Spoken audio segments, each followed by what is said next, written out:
então vai mais um vídeo aula. A gente vai continuar falando de química e hoje nosso assunto vamos começar por ligações químicas.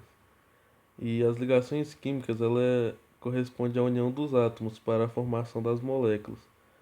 Ou em outras palavras, a gente podemos dizer que as ligações químicas acontecem quando os átomos reagem entre si. E elas são classificadas em ligação iônica, ligação covalente dativa e ligação metálica. Então vamos começar falando pela ligação iônica. Que a ligação iônica é formada pela atração eletrostática entre íons de cargas opostas, ou seja, os positivos, que são os cátions, e negativos, que são os ânions. E nessa ligação, a transferência de elétrons é definitiva. Então, a ligação iônica ocorre quando o elemento metálico reage com um ametálico. Então, os metais doam seus elétrons de última camada, esses serão recebidos pelos ametais. Por exemplo, os metais que possuem 1, 2 ou 3 elétrons na última camada se ligam com os ametais que possuem 5, 6 ou 7 elétrons. E para formar a ligação iônica é necessário que um dos átomos eles possuam uma tendência de ceder elétrons, enquanto o outro tem a tendência de receber elétrons. E os átomos com tendência de ceder elétrons são os metais da família 1A, 2A e 3A. E os átomos que recebem elétrons são os ametais, que apresentam 4, 5, 6 e 7 elétrons na camada de valência. Então, como a gente pode se perguntar como se formar os compostos iônicos? Então, a arranjo entre compostos iônicos eles formam substâncias iônicas. E isso tudo começa quando os íons unem-se devido às forças de atração eletrostática. Se a gente observar por um microscópio, a gente vai perceber a formação dos retículos cristalinos, que são aglomerados de íons de forma geométrica bem definida. E os sais, os outros grupos dos minerais, eles possuem íons que formam compostos iônicos e, consequentemente, substâncias iônicas. Por exemplo, a formação de sal de cozinha, que é o cloreto de sódio, a partir de átomos de sódio Na e de cloro Cl, é o exemplo que mais representa uma ligação iônica. Então, o átomo de sódio ele consegue a estabilidade eletrônica. Quando perde um elétron, ele daí origina o íon Na+. E o átomo de cloro ele atinge a estabilidade quando recebe um elétron, originando o íon Cl-. E os compostos constituídos pelos íons Na+ e Cl-, eles são designados compostos iônicos, por eles serem eletronicamente estáveis, ou seja, eles ocorrem uma interação eletrostática entre eles, que é carga com sinal contrário se atrai, como a gente sabe. Então, mais Cl- formam NaCl. Vamos continuar falando por ligação covalente. Que a ligação covalente ela é um tipo de ligação química que ocorre com o compartilhamento de pares de elétrons entre átomos que podem ser o hidrogênio, ametais ou semimetais. Que, segundo a teoria da regra do octeto, que a gente ainda vai ver lá na frente, os átomos dos elementos eles ficam estáveis quando atingem a configuração eletrônica de um gás nobre. Então, quando eles possuem 8 elétrons em sua camada de valência, que é a camada mais externa, ou 2 elétrons, no caso de possuir somente a camada eletrônica K. Assim, a gente seguindo essa regra, os átomos dos elementos mencionados eles possuem a tendência de ganhar elétrons para alcançar a estabilidade. Por exemplo, o hidrogênio em estado fundamental ele possui somente um elétron na sua camada eletrônica. Assim, para ele ficar estável, ele precisa receber mais um elétron de outro átomo. Então, se a gente tivesse dois átomos de hidrogênio e ambos precisarão receber um elétron, e por isso, em vez de transferir elétrons, como ocorre na ligação iônica, eles farão a ligação covalente, que compartilharão um par de elétrons. Desse modo, os dois ficaram com dois elétrons, adquirindo a estabilidade. E a gente vai falar aqui agora sobre a ligação covalente dativa. Que a ligação covalente dativa ela ocorre quando o átomo compartilha seus elétrons. Essa ligação ela obedece à teoria do octeto, onde os átomos se unem tentando adquirir 8 elétrons na camada de valência para atingir a estabilidade eletrônica. Por exemplo, a formação do dióxido de enxofre, SO2, O, que fica igual a S, que vai ao O. Então, O é igual a S, segue o O. E os átomos de enxofre, S, por exemplo, eles adquirem seu octeto através da ligação com oxigênio, que ele é localizado à esquerda, a ligação dupla coordenada. e o oxigênio à direita, que necessita de elétrons para completar a camada de valência. E então o enxofre dá um par de elétrons para esse oxigênio. E essa transferência de elétrons é indicada pelo vetor, que é a seta, né, como eu falei. O, o O fica igual a S e fica a setinha pro O. E as setas vermelhas, quando a gente vê, elas indicam as ligações dativas e os traços indicam o compartilhamento de elétrons. E na ligação dativa, o átomo de enxofre ele dá um par de elétrons para cada átomo de oxigênio. Então, eles, por sua vez, eles atingem a estabilidade eletrônica. Falar da ligação metálica, né? Então, a ligação metálica, é assim, por exemplo, a gente tem o aço cirúrgico, que ele é usado para fabricar até pinças, brincos. Lá embaixo a gente vai falar um pouco mais dele. Então, as propriedades de uma ligação são diferentes das propriedades dos seus elementos constituintes. Os metais, quando eles são analisados separadamente, eles possuem características únicas, o que os diferem das demais substâncias. Eles são sólidos à temperatura ambiente, que são 27 graus Celsius, e eles apresentam cor prateada. E a estrutura atômica dos metais é a cristalina, que se constitui por cátions do metal envolvido por uma nuvem de elétrons. E a capacidade que os metais têm de conduzir eletricidade, ela se explica pela presença dessa nuvem de elétrons, que conduz corrente elétrica nos fios de eletricidade. Não só neles, mas em qualquer objeto metálico. Então vamos falar do aumento da dureza e depois do aumento da resistência. O aumento da dureza é, por exemplo, se a gente pega o elemento ouro, que é o AU, como ele é encontrado na tabela, né? E também na natureza, né? A gente não vai conseguir fabricar nada, porque a gente não vai conseguir fabricar assim nenhum objeto consistente, né? Podemos dizer. Pois ele é mais maleável que a grande maioria dos metais, mas se a gente adicionar ele com a prata, que é o Ag e o cobre, o Cu, a gente vai formar uma ligação metálica que aumenta a dureza e permite sua utilização para fabricar joias como anéis, pulseiras, relógios, brincos. E essa liga metálica ela também é conhecida por ouro 18 quilates, que ela apresenta 75% em massa de ouro e outros 25% correspondente à prata e o cobre. O aumento da resistência mecânica é para fabricar materiais que tenham maior resistência ao manuseio, que é preciso recorrer à ligação entre os metais. O aço, por exemplo, ele é formado por ferro e carbono. O ferro é o Fe e o carbono o C. E essa liga ela fica tão resistente que é usada na fabricação de peças metálicas que sofrem tração elevada. Que é, por exemplo, o ácido cirúrgico, que é usado em cirurgias, né? Que é bom porque ele apresenta alta resistência à oxidação. E o aço inox, que é uma liga dos metais de ferro, carbono e cromo. E níquel, que ele é usado para fabricar talheres para cozinha, peças de carro, entre outros. Agora vamos falar da regra de octeto. Então, a regra de octeto ela se estabelece que os átomos dos elementos ligam-se uns aos outros na tentativa de completar a sua camada de valência, que é a última camada da eletrosfera. E a denominação de regra do octeto ela surgiu em razão da quantidade estabelecida de elétrons para a estabilidade de um elemento, que, ou seja, podemos dizer que o átomo ele fica estável quando apresentar em sua camada de valência 8 elétrons. E para atingir outra estabilidade sugerida pela regra, outra não, a tal estabilidade sugerida pela regra de octeto, cada elemento ele precisa ganhar ou perder, podemos dizer compartilhar, né, elétrons nas ligações químicas. Então dessa forma eles adquirem 8 elétrons na camada de valência. Por exemplo, repare que a gente pode reparar que os átomos de oxigênio eles se ligam para atingir a estabilidade sugerida pela regra do octeto.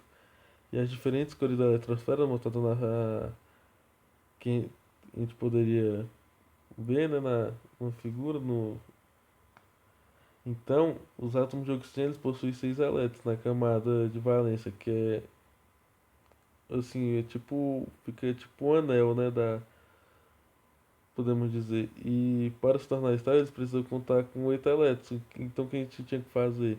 A gente tinha que compartilhar dois elétrons, que ia formar uma molécula de gás oxigênio O2. Então, vamos falar agora de massa molar. Então, a gente tem que falar, para falar de massa molar, a gente vai falar um pouco também de número de mol. Que a massa molar o número e a massa molar é a massa em gramas presente em 6.02.1023 entidades elementares, ou seja, ela é um número que corresponde a um mol. Então, antes da gente introduzir o conceito de massa molar e número de mol, a gente tem que lembrar do termo molar, que molar ele vem da palavra molécula. Mas a gente pensar o que é exatamente uma molécula, a gente já estudou isso antes, e molécula é o conjunto de átomos que eles se ligam por meio das ligações químicas. Então, com a massa molecular, é possível a gente calcular a massa de uma molécula pela soma das massas atômicas de cada átomo que forma tal molécula. E o resultado é denominado de massa molecular, podemos falar MM.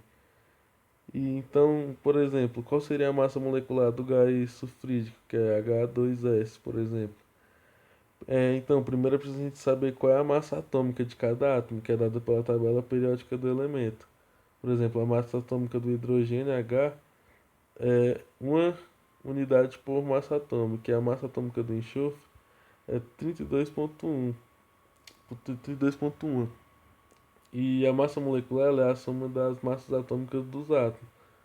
Então, o hidrogênio da molécula de H2S ele possui coeficiente 2, por isso é preciso a gente multiplicar a sua massa por 2, que a gente calcularia, ficaria assim, a massa molecular da H2S é igual a 1 vezes 2 mais 32,1, que ficaria igual a 34,1.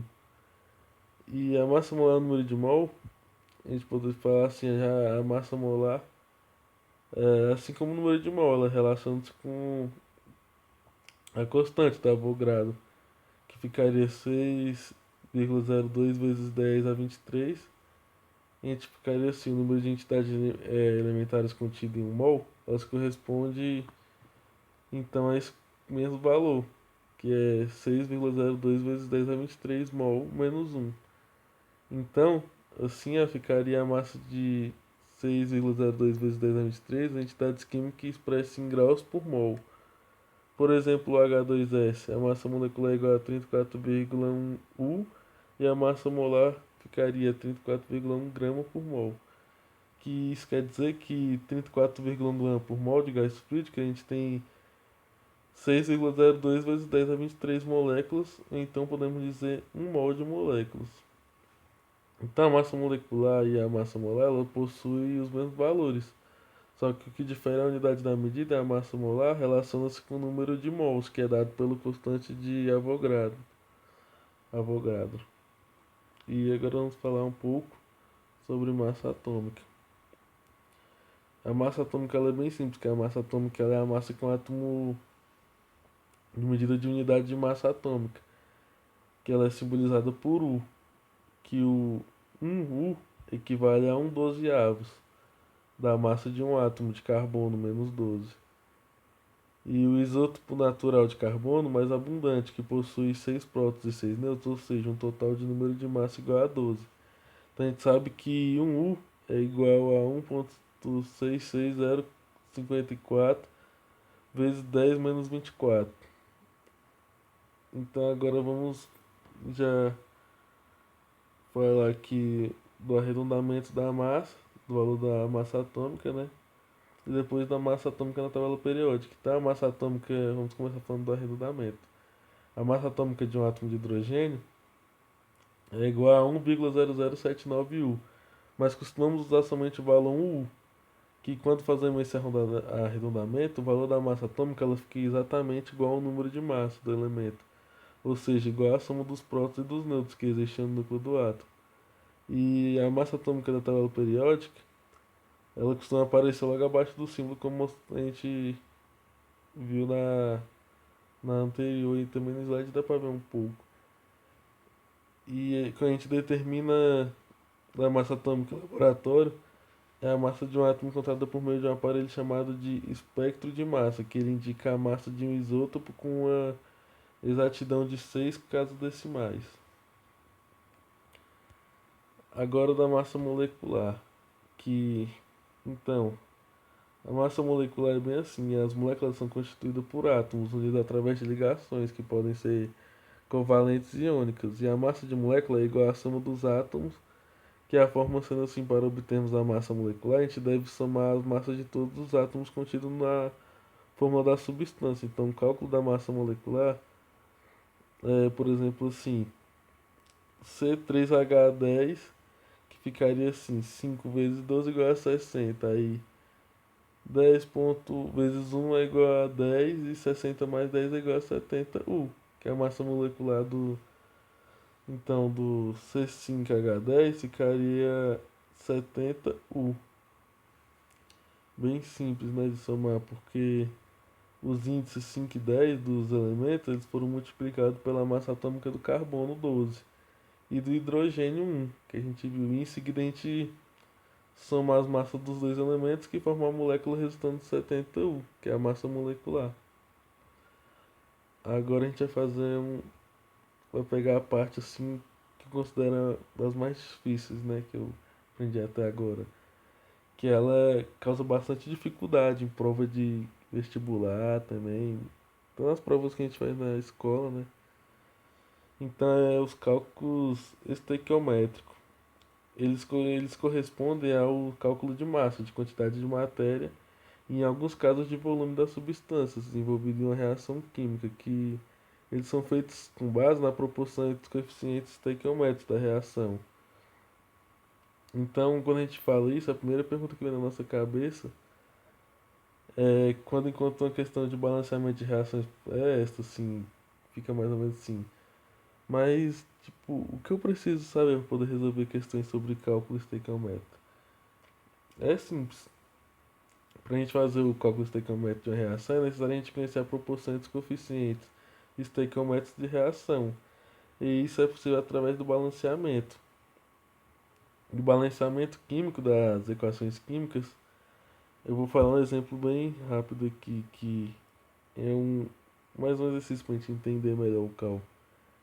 Que Ca, o H, que o H2AQ mais Al2SO4AQ, aí aceta, né? O AlOH3S mais CaSO4S. Então, o processo de balanceamento ele pode ser feito de várias maneiras.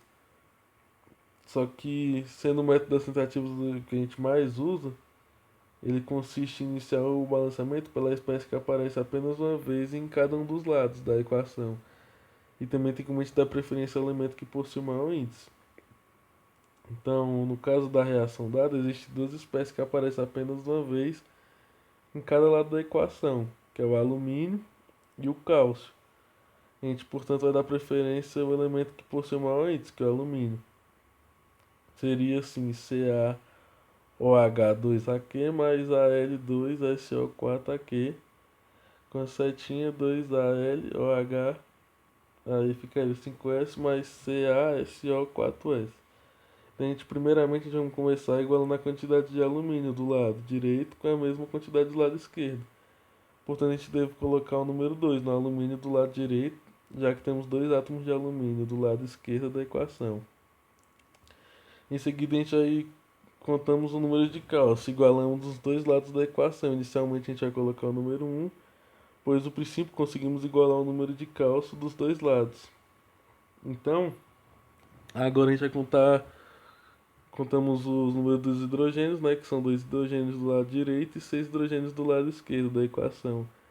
Aí então é preciso a gente igualar os hidrogênios do lado esquerdo colocando o número 3 na frente da espécie, que para a gente possa ter o mesmo número de hidrogênios do outro lado da equação.